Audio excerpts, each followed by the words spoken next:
First of all, I'm really sorry for the delay in getting some advice for you to take you into the wood snake year. I also apologize. This is a just an audio recording. I'm lying in bed, and as much as I love you, I'm not sure I want you to see me lying in my gym jams. So anyway, I thought I'd do an audio recording, and I thought what I would do is I would give you three action steps and the logic behind them to take you into the wood snake year, which starts on the 29th of January. So if you follow these steps, that will take you very nicely into the wood snake year. And then obviously we're going to cover that for you within the masterclass. So here are your three action steps and the logic behind them.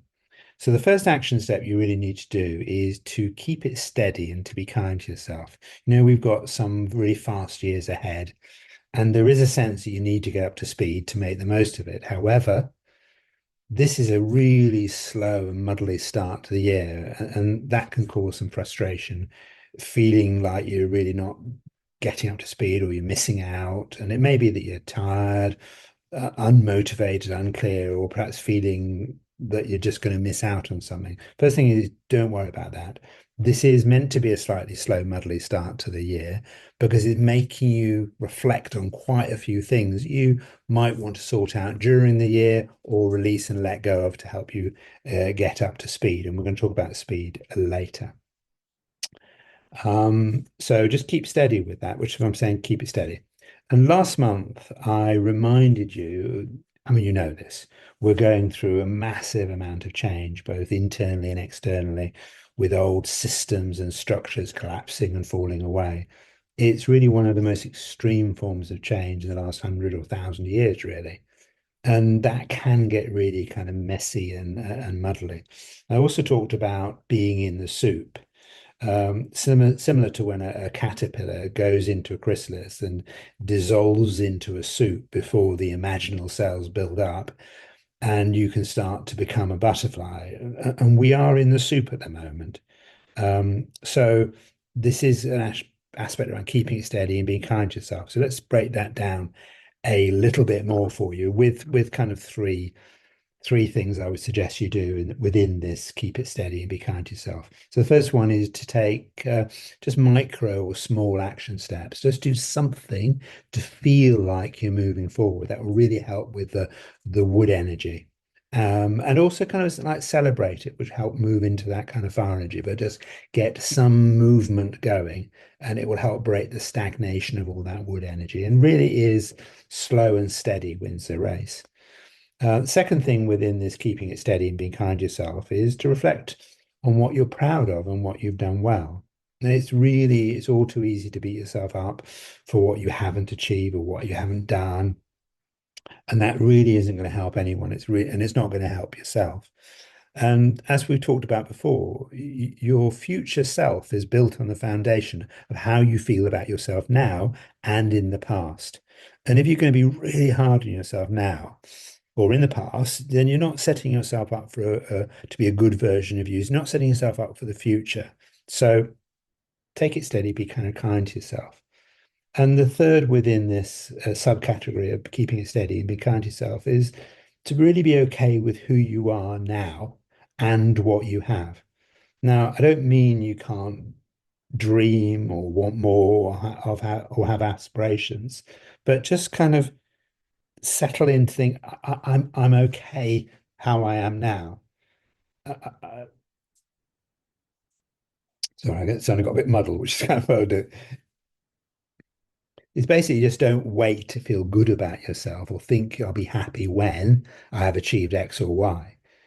You're doing really, really well just to get through this particular time. So keep it steady and be kind to yourself. Now, the second action step is to embrace and also be inspired by your greatness and to see the greatness in others and also to try and inspire them. This is a really important time within this revolutionary phase that we try and have an inspired revolution, and you being inspired about yourself and other people is part of that.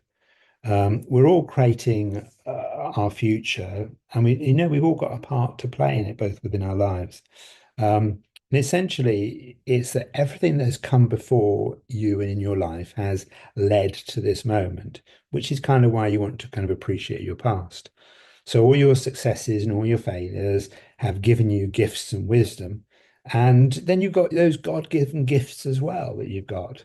And it's time to really start to embrace them.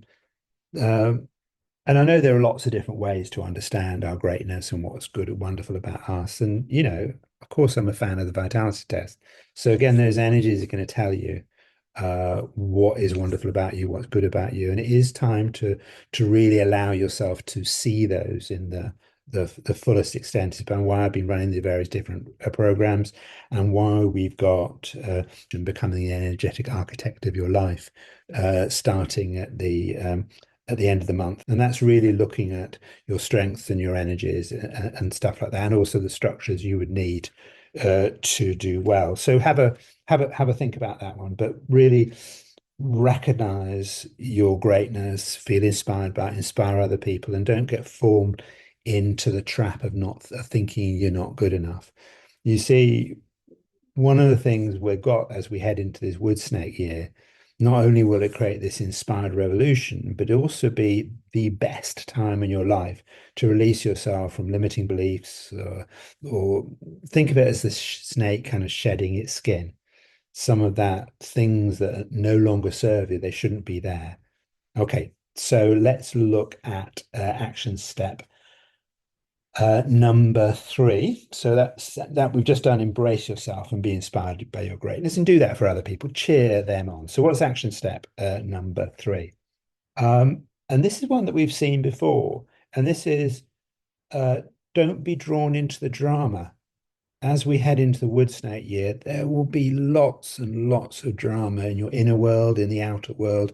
People have black and white thinking. They'll be saying all sorts of things and testing whether or not they got the freedom to say what they want. Remember, we're in a wood energy, another wood energy year. So there'll be lots of testing. Do we have freedom? I need to be able to say this. So there'll be lots of drama. There'll be lots of stuff about people wanting to control, or some stuff around people pushing your boundaries or whatever. So there's lots and lots of drama.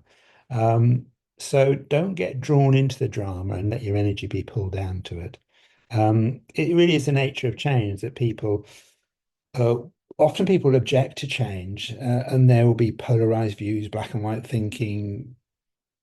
Oh, and there's also stuff that people want us to be distracted, to take over our attention, to steal our attention and focus. So just don't fall into that trap, however tempting it is to be drawn into the drama, and however much it allows you to escape from your personal challenges. The drama will steal your time, it'll drop your energy, and it'll take you off your path. It also said to the universe, I like drama, so it'll give you more drama as an experience.